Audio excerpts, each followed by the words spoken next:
Hi. I think I'm doing a little better. I can see more clearly. I'm still not there, but I feel a lot like when I first posted that it was going really bad, and it got better. So, well, what I did is I opened the windows. I didn't drink any more water. I had these really big gallon bottles that were very druggy, and there was something else, things like that. And I just accepted my loss, had some losses. I will read them to you. This is from Tom Tack. My voice is so low. I'm sorry about that.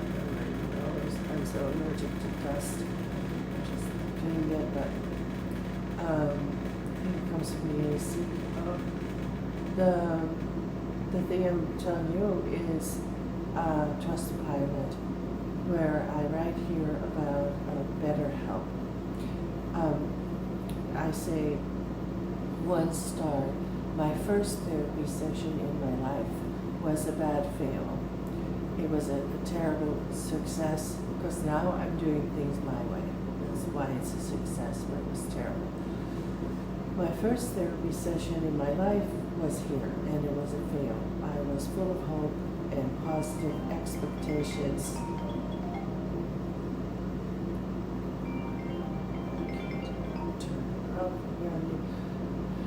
But my first therapy session in my life was here and was a fail. I was full of hope and positive expectations because of good text communication at first.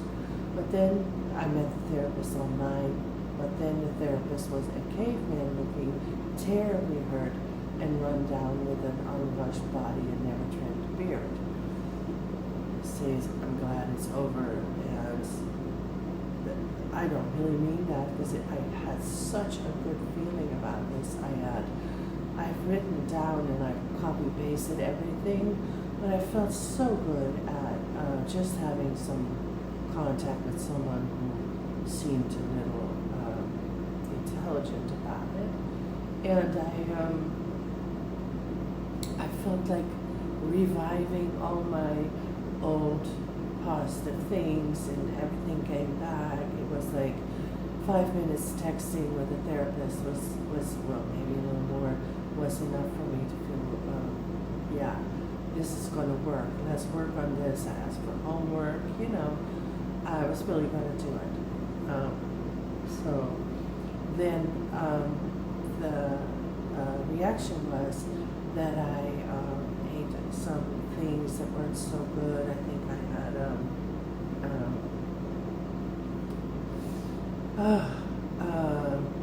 I don't remember, but it wasn't perfect for my diet, and it wasn't perfect out of a diet, but it wasn't overloaded, and I never do that. If I have 5 pieces of bread slices, I feel that I'm overeating, which is not really. You look at people that really overeat, they are crazy. That's not the same. So first I had some bread, and then I noticed I gained, and then I couldn't do that anymore. It's like, that's it, and I had some more slices of bread. I didn't have bad meals. But then I did have pastry and bread and coffee with sugar, and another time again, no bread that time. And then I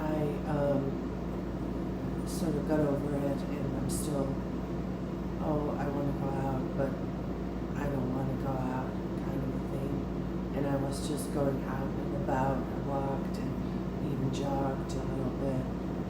And this is about that. I also got a trainer. I got it before then, but he disappeared, kind of, and then he came back. That's what this is about. So he overcharged me, and then he wouldn't pay me back. So this review is pending. I just posted it. It's 1 star. It's thumbtack, and it goes, no response at theft by worker and removal of bad review. Thumbtack just removes your review. No response at theft by worker, remover. No response at theft by worker, removal of bad review, loss of money, emotional damage, ghosted, no communication at all. So then I do explain, I think I'm going to delete that because I somehow don't want to keep long reviews. Do you have that? It says Steve, the trainer, Olympic, did not train or keep work request promises. Asked double money and payment through Zelle, got forceful about the payment through phone text. After payment, he ghosted, no communication, so there was no training, refused to refund, no apology, lies the money sent was for other work done in the past. I never met him before at his hometown work and have texted proof what it was for. He did absolutely nothing for me, and at a first meeting 10 minutes on the bike, he insisted it was free of charge. At asking double money, he wanted 50 for motivational texts, but the texts he sent were not motivational and barely any. He also tried to force me to do specific exercise I had informed him I could not do physically, a sturdy walk without stops for 30 minutes. I overly explained to him I walk short bits with rest and that I walk slow. Also that I'm better at very light jogging, small hops that are less intensive than large steps. You see, I have been ready for a wheelchair in the past and worked myself out of that position. I was going to be doing even better now. But he stopped the process. I'm quite depressed now. He knew that I was challenged physically. So that was it. It was only $50, but it was more the feeling that I was just harmed, you know. And I mean, by everything I try, I seem to run into this, and it has been worse than ever. But it has been a thing. And I don't know if that was because I was slightly overweight. I have learned in my life that when I'm thinner, everyone's nice. But it seems to be that, and maybe related to my kidnap or some idiot. I have a stalker who said he would hurt me and lie about me everywhere, and then he had a lot of contacts everywhere so that it would work really well. And I sometimes think of maybe it was him. But to get back on the ground with my little feet, as to put it in Holland, they say, nou, I think they say it here too, met je voeten op de grond blijven staan. Wel een beetje realistisch blijven. Keep things realistic. I don't know, but I do know that it just doesn't stop. It's like the roofie feelings. Now they're gone. Guess when? After I posted it here. And guess what I always say? When I post it here, I do better. And that's just true. This is the next day. Look at how I talk. Look at my eyes. I did my hair a little bit. I had the mind too. When you're that roofied, you're like completely faced out. So, yeah, what I was going to say, why I wanted to record this, is that I think most of the fat people have this problem. And maybe you'll say I don't, they don't, but I think they do. When you're hurt, you fall into comforting yourself with something to eat. And if you're smart, you have slices of bread, but you still can gain weight because your body just blows up, where whatever the reason that for that is. And what I'm trying to say is that a lot of people bully you inevitably because you're fat or plus size, and the combination is that you get fatter, and you could toss aside, that it was or was not because I was fat, that I could not get a trainer to lose weight. This was a person who said he was an Olympic person and very professional, and he looked kind, different than the photo, but kind. And I thought he would be serious enough to understand that someone like me would like to really recover. And I'm from a place where that is normal, that you consider other people, that you think, oh, let's help this person in their ability to walk. And in this case, it just was like, fuck you, I don't want to do shit for you instead. And the problem is, of course it's a social thing, it's a terrible thing, it's a stupid yada yada yada, on and on. But the thing is that it hurts me, and that when I'm hurt, I fall back into not dieting and not sporting, and not even wanting to go out. And the only reason there are more reasons, but the reason that I moved here was the beautiful park and the running I wanted to learn again to do. Because I love to run. Running is so much fun. And I just haven't been able to do it yet because all the time there was something. At first I couldn't get the furniture, then I couldn't get the clothes. I still have a shirt that I cut on the side so that it fits. And if I get something that fits, I look like a tight yellow clown with ridiculous shirts they sell. And they're much too worn too, and whatever, but I can't find it, so for the longest time. And I've realized that many would say, but I realized myself, that it is partially an excuse, and it's a good excuse, because if you don't have any clothes, I've been with the towel around me because my clothes are stolen, and I have an airbag, and I'm frustrated. It can just take you down in a depression, and it can make you irresponsible and stupid, but it can also be okay in the end, mind you. It's okay now, but so I realized, so I said to myself, I'm going to meet this trainer, and I'm going to go outside, and I'm going to go walk and see if I can run, and I did. Also with a cut shirt. So, just wanted to say that the sadder I get, the more I will have a hard time in not falling back. I cannot even get a therapist for it. It was a therapist for it. He was supposed to help me stick to walking, stick to my diet, stick to doing things like that, and not falling off as soon as something happened. And then he was something that happened.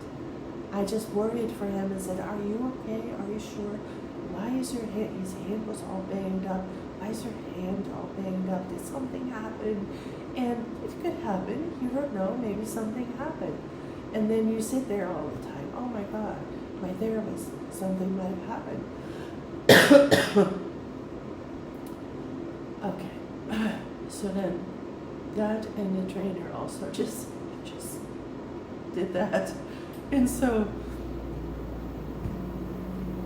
it comes down to what I used to think, maybe you have to do it all by yourself. And in life, you're all by yourself. And I noticed during that little bit of therapy that I did have something with, that I would sort of, I could blame the lady in the park, like someone outside is not nice. It looks at you like, oh, you're fat. You're fat. And then you go home and don't go out, blaming the person, the lady in the park, for it. And instead, it is about you and not about them. They don't even matter. You don't even know them. I never even met them. I don't even want to if they're like that. And so I should just go outside and just zoom away from these people and just look at something else. And I cannot get a good therapist. And maybe it's because of the pandemic. And maybe it's because of that he turned into a caveman.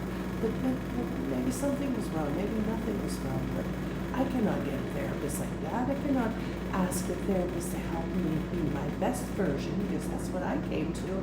I just have to be my best version, do everything I can possibly do, grow, get better at everything, and go out jogging, have a good time, get more social, do my hair, put on some makeup, and then say to the caveman, how do I do it?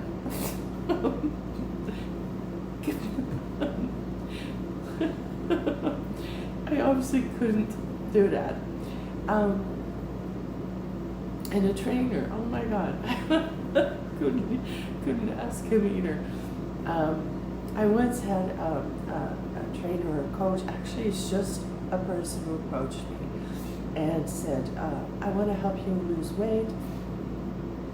I really have something for it, and I'll help you through it. And I said, great. First I said, but then I said, great.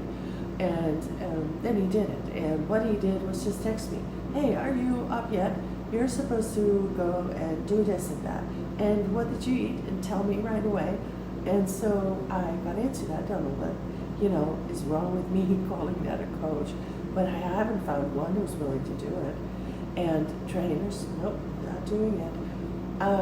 So I really had a lot with that because it was a pandemic, and for me it was two-way a crash. One way I thought I needed to eat more because I was healthy, and the other way is that I was depressed and now I couldn't do it anymore. So back to the story.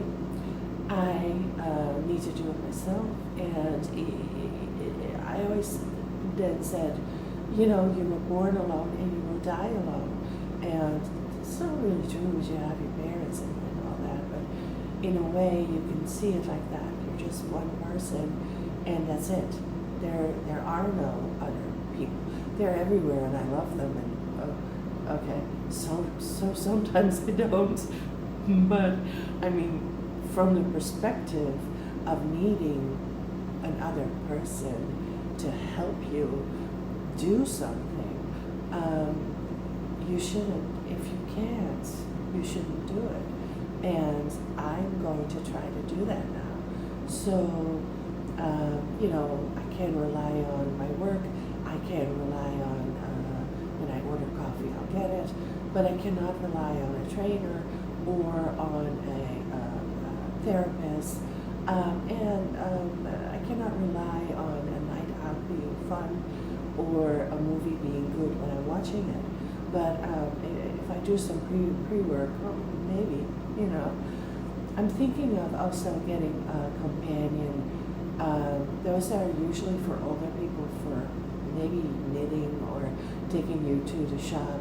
And I would just do some other things with them so that I would have someone who really has to be nice to me and can't say fuck you and make me depressed and eat again, or fall off my diet, or stop going out and staying inside and crying the rest of my life just because someone didn't do it. And here I go again. I'm thinking about getting a companion to take me to go to, let's say, the movies, and then I'm taking the risk that this person, regardless of their work and being paid for it, just gonna fuck me, up again. While I'm saying I shouldn't think of other people helping me anymore. So it's quite a task to get that through your own mind. It's quite hard to let go of normal situations, because you can be a little creative with things. Like you can get a secretary, or this or that, which is probably not going to do it either. And then what? Then you're going to, let's call it cry, and give up. And cry and give up and cry and give up and cry. Oh, someone's gonna help me. Cry and give up. Oh, someone. Nobody ever will. And maybe you need a lot of money, and maybe you just need to be thin, because again, and I swear to everything, that being thin is so much fun. I mean, everybody loves you, everybody embraces you, everybody wants to help you, nobody even wants to charge you money. You get everything for free wherever you go, you get a job wherever you walk in. It's just madhouse crazy to be thin. Fun, crazy. Yeah. And this, a living